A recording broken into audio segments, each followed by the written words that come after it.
चिंता का कारण ये है कि जो वास्तव में बुनियादी मसले होते हैं, जो गांव गरीब खेत खलियान को प्रभावित करते हैं, उसकी जीवनचर्या को प्रभावित करते हैं, पॉलिटिकल डिस्कोर्स, राजनीतिक विमर्श उन पर केंद्रित नहीं रह पाता। और चुनाव एक आंधी की तरह आता है और इमोशनल इश्यूज पर या नॉन सीरियस इश्यूज पर टिकता है और परिणाम आ जाता है। ये रास्ता लोकतंत्र के लिए ठीक नहीं, अच्छा नहीं, जनता के लिए अच्छा नहीं। जनता को बाद में समझ में आता है तो अब तब पछताए होत का, जब चिड़िया चुन गई खेत। एक बार मतदान हो गया तो फिर क्या करेगी।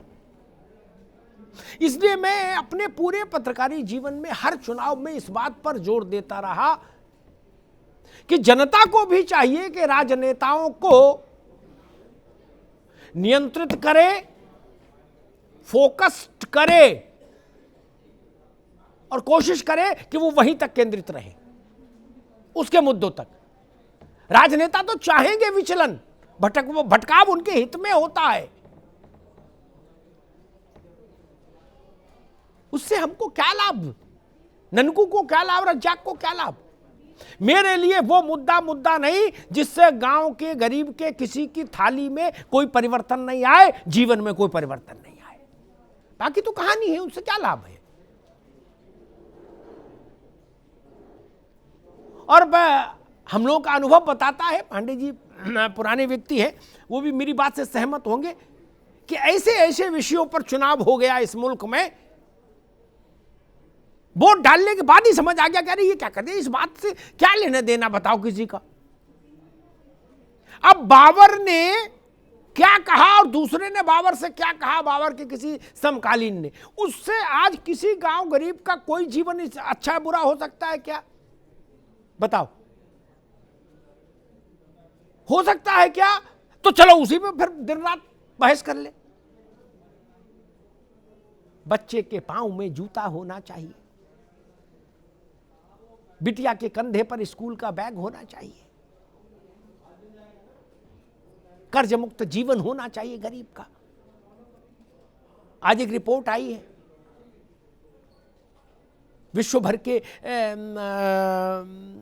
देशों में आर्थिक असमानता का जो प्रसंग होता है उस पर, उसकी तस्वीर मुझे अच्छी नहीं लगी। मैं पॉलिटिकल बहस में नहीं पढ़ूंगा, लेकिन अच्छी नहीं लगी। 50% आबादी इतने बड़े गणराज्य की, उसके देश की संपत्ति में हिस्सेदारी ही नगण्य हो गई। यानी उनको मजदूर मान लीजिए, फिर आप मजदूर जैसा मान लीजिए। जब आपकी संपत्ति में हिस्सेदारी नहीं तो आप मालिक तो नहीं है।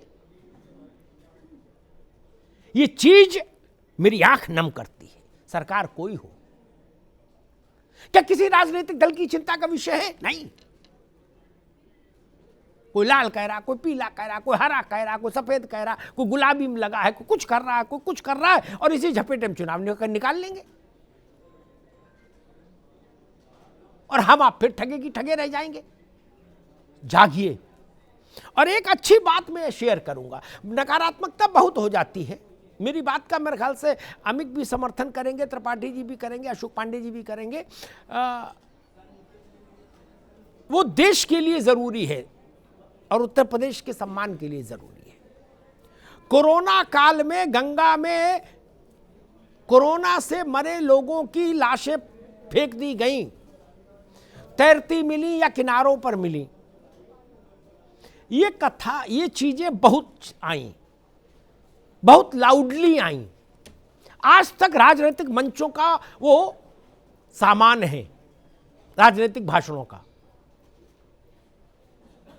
लेकिन एक रिपोर्ट है, आईसीएमआर के वैज्ञानिकों ने उसको कंडक्ट किया, न भाजपा ने, न सपा ने, न बसपा ने, न तृणमूल ने, न जनता दल ने। इसलिए उस पर यह भी नहीं हो सकता कि खड़े होकर कह दें नहीं ये तो फर्जी है। उन गंगा के उन हिस्सों का पानी लेके जहां वो लाशें पाई गई थी, उसका वैज्ञानिक परीक्षण किया गया और 150-200-300 पन्नों की रिपोर्ट है। उसमें ये कहा गया कि गंगा के उन हिस्सों के पानी में कोरोना के कोई ट्रेसेस नहीं पाए गए। अमेरिका से लेकर जापान तक अपमानित हो गया हिंदुस्तान। वॉशिंगटन पोस्ट ने भी छाप दिया, न्यूयॉर्क टाइम्स ने भी छाप दिया।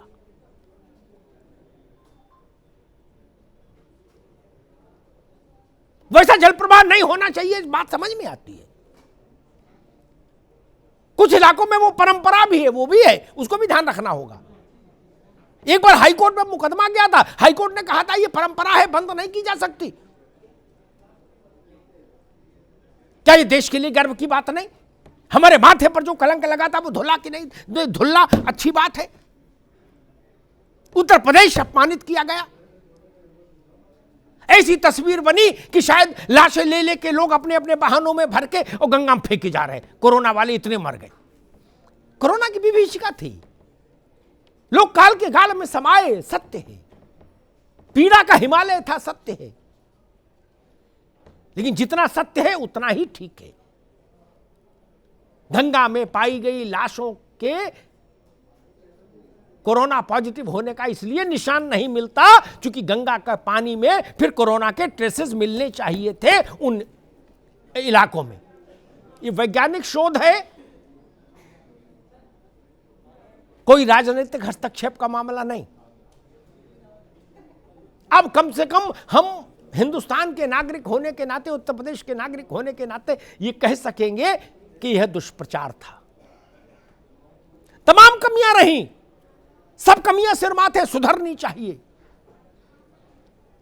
लेकिन यह कलंक भारत के माथे पर, उत्तर प्रदेश के माथे पर और गंगा के माथे पर नहीं लगना चाहिए था। जो लगाया गया आज वो धुला है। इसलिए मैं इसको भी मेंशन करना जरूरी समझता हूं आज इस मंच से, ताकि देश सुने। इसका स्वागत करना चाहिए। सत्ता पक्ष तो करेगा ही, स्वाभाविक है, विपक्ष को भी करना चाहिए। गंगा सबकी है, उत्तर प्रदेश सबका है, भारत माता का माथा सबका है। मां का माथा झुकेगा तो हमारा माथा कैसे ऊंचा रहेगा? दुनिया के सामने हमने मां का माथा झुका दिया था। ये विदेशी मीडिया ने तो उसका प्रोपेगेंडा बना दिया था, ऐसा दृश्य पैदा कर दिया था कि जिसे मान लो पूरी गंगा पट गई हो। वो कलंक धुला, उसका स्वागत करिए बड़े मन से, खुले मन से। और राजनीति को मुद्दे ढूंढने की जरूरत नहीं पड़ती। सिर्फ इतना सोचिए कि जो हम मंच से बोलने जा रहे हैं, इससे गरीब आदमी की जिंदगी में क्या असर पड़ेगा। मुद्दा अपने आप आ जाएगा। इसके अलावा कोई मुद्दा नहीं, क्योंकि जो संपन्न है वो अपना ख्याल खुद रख लेगा। वो ना आपके भाषण का मोहताज है, ना आपके, ना जो चले गए, ना उनके। जो संपन्न है वो अपना ख्याल रखना जानता है। अम्मा बाप भी छोटे बच्चे का ही ख्याल रखते हैं ना। बड़ा बच्चा तो खाना लेना, खाना, घूमना फिरना जानता ही है।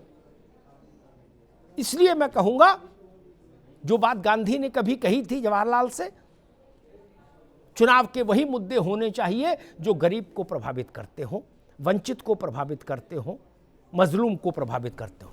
धन्यवाद।